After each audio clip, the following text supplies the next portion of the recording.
Lo dijo en la primera hora. Muy bien, 8:37 en la mañana. Esto es La Primera Hora por Sonorama, la gran señal nacional. Le quiero agradecer la gentileza de estar presente en nuestro espacio de noticias al ministro del Ambiente, Agua y Transición Ecológica, José Antonio Dávalos. Es la primera vez que al ministro lo recibimos aquí en nuestra mesa de trabajo y hay algunos temas para conversar con el ministro. Bienvenido, ¿cómo le va? Muy buenos días, qué gusto poder estar acompañándolos aquí el día de hoy. Gracias, ministro Dávalos. A ver, quiero empezar un poquito porque estábamos conversando antes de empezar la entrevista. Y luego de las consultas populares que viene, y empecemos por la parte del Yasuní. Ya, en el caso del Yasuní es un poquito más compleja. En ese caso, lo que procede para el Ministerio del Ambiente, Agua y Transición Ecológica es que Petroecuador presente una actualización de su plan de cierre y abandono. Este es un plan que ellos ya incluyen en su plan de manejo ambiental cuando están obteniendo su licencia dentro del estudio de impacto ambiental. Pero la ley nos dice que debe ser, el reglamento del Código Orgánico del Ambiente nos dice que esta debe ser actualizada y aprobada por el Ministerio previo a que pueda efectivamente abandonarse el área y extinguirse la licencia. Este plan de cierre y abandono lo que hace es asegurarnos al país y al Ministerio del Ambiente y Transición Ecológica que la zona va a ser dejada tal cual como se encontró. Es una restauración. Entonces, no es solo el retiro de las maquinarias, que en esa zona es bastante difícil, la mayoría tendrá que hacerse por vía fluvial, sino también el asegurarse de una restauración, es decir, una resiembra, un cierre de carreteras, un cierre técnico de las operaciones, si ha habido algún derrame, si hay algún pasivo, alguna fuente de contaminación, también cerrarla.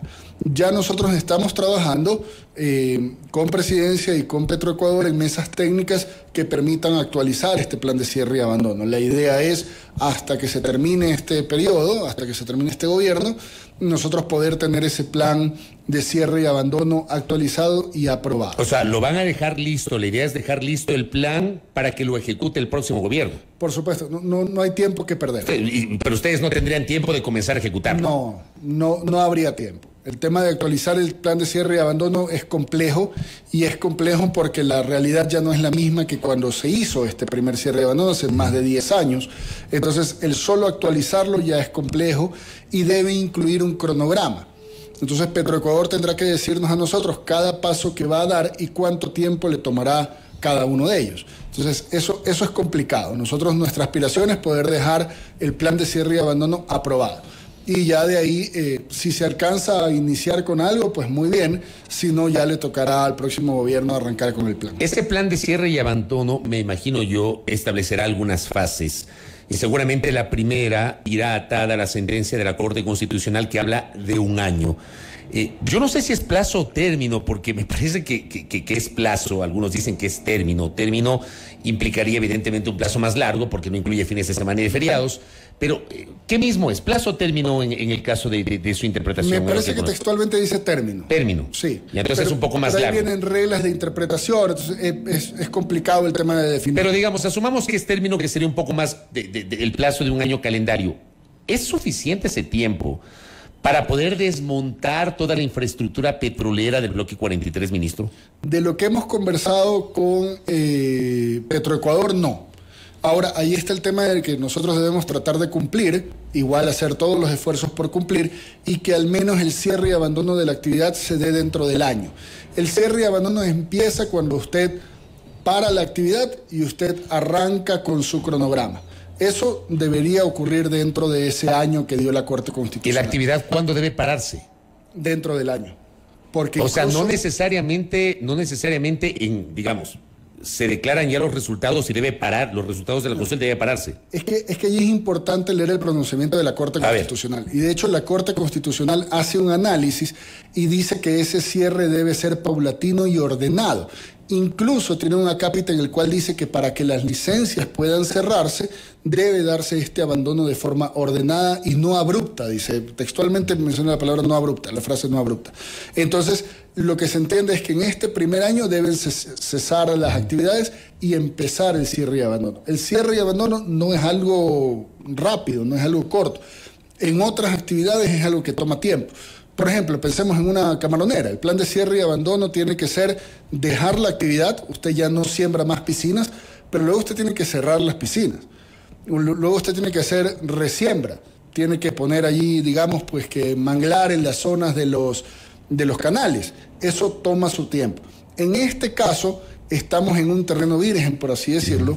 Nosotros hemos estado investigando. En el mundo no se ha cerrado al unísono un bloque entero, no un bloque de esta magnitud. Esta sería la primera vez. De lo que nosotros hemos investigado es la primera vez. Inédito, entonces. Sí, porque estábamos tratando de prepararnos para el tema de saber qué exigirle a Petroecuador. No se ha hecho. Lo que se suele hacer es cerrar campos. Y usted en el bloque 43 tiene 3 campos. Lo que se ha hecho en otros lugares del mundo es que usted cierra un campo y abre en otro sitio. Pero cerrar todo el bloque, en este caso los 3 campos simultáneamente, no se ha hecho. Lo que sí se ha abandonado es plataformas offshore, las que están fuera de la costa que extraen gas, por ejemplo. Eso sí se ha hecho, pero es muy distinto hacerlo en tierra. Y sobre todo está el desafío del lugar en donde se encuentra la actividad, ¿no? Está bastante lejos, no todo se puede sacar por carretera, habrán algunas cosas que tengan que ser helitransportadas, otras cosas que tengan que retirarse por transporte fluvial. Entonces, de ahí la necesidad de que hayan estas mesas técnicas con Petroecuador para ver por dónde se empieza y en qué orden. Ahora, usted también decía la otra parte, que es dejar las cosas o el sitio como estaba hace 10 años, en 2013, cuando empezó, digamos, cuando se autorizó la intervención petrolera y se declaró de interés nacional la actividad petrolera en los campos ITT del Parque Nacional Yasuní. Ese proceso de reforestación o lo que corresponda, ¿cuánto tiempo podría tardar? Eso es largo. Eso es largo. Tarda años. Porque nosotros lo que evaluamos son las actividades. Entonces, habrá una actividad que sea la revegetación, que es la restauración del bosque, por así decirlo. Pero eso empieza cuando usted siembra la planta. Y ahora, reforestar no es solo sembrar la planta. Usted tiene que asegurarse de que tenga un cierto porcentaje de supervivencia. La planta solita no va a crecer en el sitio. Va a haber que estarle haciendo podas, controles cada 2 años, etc. Entonces, para que el árbol alcance el nivel que tiene el resto del bosque, pasarán décadas. Lo que nosotros tenemos que verificar es que el árbol llegue a una cierta altura en donde pueda seguir creciendo solo. Eso toma bastante tiempo. Entonces, eso tenemos que nosotros ponerlo en el cronograma y ver hasta dónde llegará la verificación de Petroecuador y tendrá que reportarla al Ministerio del Ambiente. ¿Se han generado derrames en la zona? En la zona, en el bloque 43 existieron, me parece, 26 derrames. Uno de esos derrames fue de nivel 3, y ahí muy rapidito. Los derrames tienen 3 niveles. Lo que suele ocurrir en niveles 1 y 2 es cuando no hay, por ejemplo, el nivel 1 es que se le derramó un barril. El nivel 2 es que se le derramó un poquito más de barriles, pero no hubo afectación en la naturaleza ni al ser humano. En el barril 3 es cuando ya sale de la zona y toca a tierra, por así decirlo, o toca un árbol. Eso es un derrame 3, y ese derrame 3 fue fuera del Parque Nacional Yasuní. Lo que suele ocurrir es que estos bloques o estas plataformas tienen como barreras, cubetos que se les llama. Entonces usted tiene un primer cubeto, si se derrama petróleo, el crudo se queda en ese cubeto. Luego tiene un segundo y un tercer cubeto. Entonces, por eso es que solo en un caso llegó a salir de los cubetos y tocó tierra. Pero no es que hubo un derrame que haya desbordado, haya contaminado toda la zona. ¿Usted descarta eso? No. Hubo un derrame nivel 3, pero no fue de gran magnitud. Ok, ministro. Y fue fuera del Parque Nacional Yasuní. Dejo el tema Yasuní. Voy al tema de Chocuandino. Ayer entrevisté en este espacio a la presidenta del directorio de la Cámara de Minería. Ella sostiene que el pronunciamiento que prohíbe la actividad minera, a partir de esas 4 preguntas en las cuales Quito Metropolitano y los habitantes de las parroquias del noroccidente se pronunciaron por el que no haya actividad minera artesanal, pequeña, mediana y minería a gran escala, opera para el futuro y no afectaría las licencias vigentes de concesionarios de actividad minera en el Chocuandino. ¿Es así, ministro? Sí, claro, es así. Todo rige para el futuro, a menos que haya expresamente una disposición de que rija para el pasado, pero eso rara vez ocurre. En este momento no hay, me decía ella, explotación, pero sí exploración. Eso va a continuar. hay una licencia de explotación. En el sitio hay 13 concesiones mineras en la zona, 2 de ellas están fuera de la zona de influencia del Chocó Andino y solo una tiene licencia para explotación. De ahí hay otras más que tienen licencia para exploración. La cuestión es que rige solo para el futuro, pero también la Corte Constitucional en su pronunciamiento modula la cuestión y dice, por ejemplo, que lo que se prohíben son nuevas concesiones mineras y la renovación de las actuales cuando el título minero caduque. Entonces, si usted tiene alguna que tiene título minero hasta, me voy a inventar, no es exacto, digamos que usted tiene una concesión minera que tiene el título minero hasta el 2040. Esa concesión minera vivirá hasta el 2040. Lo que no podrá hacer será renovarse. Morirá definitivamente en el 2040. Caducará, para ser precisos. ¿Y qué pasa si hay una concesión que tiene autorización para exploración, vamos a suponer hasta de 8 años, no podría, y se termina ahí, no podría buscar la autorización para explotación con un nuevo título? Con un nuevo título no, con el mismo título sí. Recordemos que es que el título dice explotación. Es que el título minero es para todas las fases. Ya, dice exploración, explotación y cierre de la mina. Claro, el título minero es para toda la actividad. Ya, y de hecho, cuando fue la consulta popular para el Azuay, por el tema de la zona de recarga hídrica, la Corte hace un análisis y dice que el título minero es uno. Por más de que las fases sean exploración inicial, exploración avanzada y explotación, el título minero es uno solo.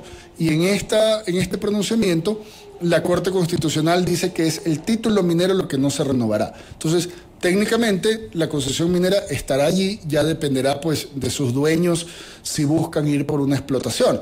Pero hay varias concesiones que caducan en el 2025, por ejemplo. Entonces ya ahorita no le serviría de nada sacar una licencia de explotación. Porque no le va a alcanzar el tiempo. No, las licencias toman un año, por ley. Pero además, ahorita están las licencias paradas porque la Corte Constitucional suspendió la consulta ambiental. En general es un mal momento para esas concesiones, porque aunque quisieran ahorita sacar una licencia, no puedo llevarlas a consulta ambiental porque la propia Corte Constitucional la suspendió. Entonces, para cuando caduque el título, digamos en este caso del 2025, no van a alcanzar a tener una licencia. ¿Y qué pasa con las actividades de minería ilegal en el Chocó Andino? Porque se ha denunciado que hay minería ilegal en el Chocó Andino. ¿Qué tipo de controles están haciendo? Eso es algo que nos preocupa bastante y que vamos a tener que organizarnos en el seno del SECMI, que es este Comité Especial contra la Minería Ilegal, para precautelar que cuando estos títulos mineros sean eliminados por su caducidad, no sean reemplazados por mineros ilegales. Esa es nuestra preocupación en el caso del Chocó Andino. En el caso del Chocó Andino, el cierre y abandono no es un problema porque, como le digo, hay una que está haciendo explotación. Lo que nos preocupa más bien es que salga esta minería que tiene título y entre minería ilegal. Esa es una seria preocupación y también estamos teniendo mesas técnicas para asegurarnos de darle más resguardo a la zona. Hay un trabajo periodístico que publicó el medio digital La Barra Espaciadora con el medio colega también Ecuador Chequea, en alianza con un medio peruano llamado La Mula, que habla sobre el oro ilegal en el Parque Nacional Podocarpus, que fue creado en el año 82, que tiene casi 147,000 hectáreas, una de las 59 áreas del Sistema Nacional de Áreas Protegidas, pero aquí se señala que hay la mayor concentración de minería ilegal en el centro de la reserva y que el Estado no gobierna esta zona. ¿Qué conocimiento tiene usted sobre lo que está pasando a nivel de minería ilegal en el Parque Podocarpus? Hay minería ilegal en la parte sur del área protegida, si no me equivoco, y ha estado entrando ya en estos últimos meses. De hecho, en este año ha estado entrando al parque. Nosotros hemos levantado los informes, hemos hecho sobrevuelos con drones, hemos levantado toda la información y lo hemos pasado ya para que se empiece a montar inteligencia. No podría decir qué tan avanzado está en el SECMI, pero ya se tiene conocimiento y ya se está haciendo una planificación. ¿Cuándo tuvieron conocimiento de esto? Que estuviera dentro del parque, me parece que febrero de este año, marzo. O sea, ¿es reciente qué? Que entra al parque es reciente hasta donde nosotros conocemos. Antes no había. Antes estaba fuera del parque. Ya. Estaba fuera del parque. Si usted se paraba en los límites, usted lo veía, era una amenaza latente, pero a partir de que se hicieron los operativos en Buenos Aires, en Yutsupino, todos estos operativos hacen que la minería ilegal se desplace. Entonces, claro, la gente que estaba en Buenos Aires, en Yutsupino, por poner un ejemplo, en Saruma, empieza a moverse porque ya no puede ejercer minería ilegal allí y se van a otras zonas. En este caso, lamentablemente, se fueron a la zona del Pueblo Carpos y están ingresando al área. El gran problema, el verdadero problema aquí es que son grupos armados. La minería ilegal conlleva otros delitos conexos que son quienes hacen la minería ilegal. Pero hay que ingresar con militares, entonces. Hay que ingresar con fuerzas armadas y policía. Y eso requiere una planificación que es la inteligencia que se monta. Saber quiénes están, cuántas personas, con qué armas, qué otros delitos se cometen allí para poder hacer algo similar a lo que se hizo en Buenos Aires y lo que se hizo en Yochupino. En Yochupino fuimos... yo tuve la oportunidad de participar del operativo. Fuimos con 1.600 efectivos entre policía y militares. Y así se logró capturar 148 máquinas. Entonces lo que se planifica es hacer ese tipo de operativos a gran escala. Hemos tenido operativos más pequeños con colaboración de la Policía Nacional y del Ejército Ecuatoriano. Han sido efectivos, pero son operativos más pequeños. Entonces lo que hacemos es ir, sacar a la gente, pero esta gente vuelve a entrar. Necesitamos un operativo más fuerte que ya se está planificando. Ministro, me envían una pregunta. Claro. Me dicen, ¿qué acciones tomará el Ecuador ahora que Japón lanzó agua contaminada de la planta de Fukushima al Pacífico? ¿Qué pasará con nuestro atún y con la pesca en general? Me escribe el oyente Pablo Campos y le traslado esa inquietud, ministro. No se espera que tenga incidencia hasta acá, pero como todos sabemos, el océano es uno solo. O sea, en la escuela nos enseñan que tenemos el océano Pacífico, el océano Atlántico, el océano Índico. El océano Índico, pero todos están conectados. Al fin y al cabo es un solo océano, entonces la preocupación es muy válida, pero de los reportes que tenemos no llegaría a ser una afectación para las costas ecuatorianas. Sí en la zona, por eso ya hemos visto que China ha tomado medidas y ha prohibido el consumo o ha recomendado no consumir peces ni mariscos de la zona, pero nosotros no esperamos tener efectos en nuestras costas. No significa que no amerite pues un monitoreo y estamos muy atentos a cualquier denuncia de la ciudadanía ante algún cambio en el ecosistema marino. Correcto. Ministro, lo último, la semana anterior se realizó este primer encuentro del ecosistema de la carbono neutralidad.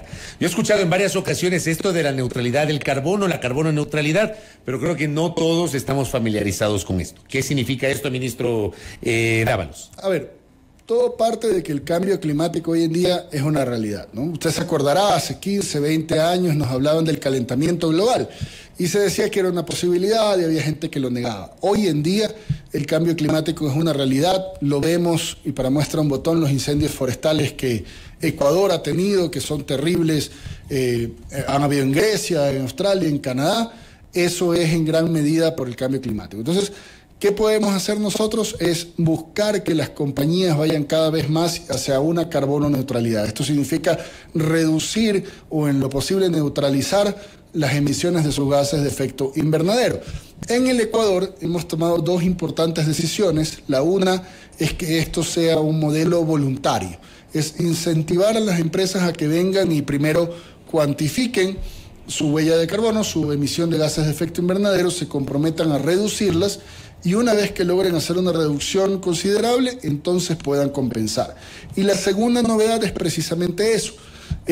Nosotros no estamos muy de acuerdo con el tema de que simplemente venga usted y diga, bueno, yo emito esto y voy a compensar directamente. Y compro bonos y digo, soy neutral en carbono. Nosotros buscamos generar también adicionalmente una responsabilidad ambiental en las empresas ecuatorianas. Entonces lo que les pedimos es, primero cuantifica, pero luego reduce. Tienes que demostrar un esfuerzo por la reducción en la emisión de gases de efecto invernadero y solo entonces puedes ir a compensar y obtienes pues el sello de que eres parte del programa Ecuador Carbono Cero. Lo que se trató de hacer en este primer encuentro, y se logró, es tener un intercambio con las compañías. Tuvimos algo más de 150 empresas participando y es un poco contarles lo que estamos haciendo, pero que también ellos nos cuenten cómo ven lo que estamos haciendo, dónde podemos mejorar, dónde podemos simplificar un proceso, cómo podemos endurecer otro, para asegurarnos de que podamos decir orgullosamente que el Ecuador está trabajando en su carbono neutralidad. Lo bueno es que ya tenemos, de las 355 empresas, ya tenemos 16 que han logrado obtener una certificación, un reconocimiento por la reducción. Entonces, eso nos motiva a que las empresas no se estén quedando solo en cuantificar, que por sí mismo es un reto, sino que están yendo hacia una reducción. Y pues esperamos muy pronto en el país, con la norma técnica de compensación que sacamos hace unos pocos meses, empezar a ver la compensación de empresas ecuatorianas en Ecuador, en tierra ecuatoriana, con comunidades ecuatorianas, eso pues será un sueño cumplido. Le quiero comprometer para que nos vuelva a visitar y seguir hablando de los temas ambientales. Muchas gracias, ministro. Encantado, aquí me tiene 3 meses amable, más. Muy interesante este diálogo con José Antonio Dávalos, ministro del Ambiente, aquí en A Primera Hora. Gracias la presencia del señor ministro. 8:57 en nuestro espacio de noticias. Primera plana. Todas las noticias, todas las voces.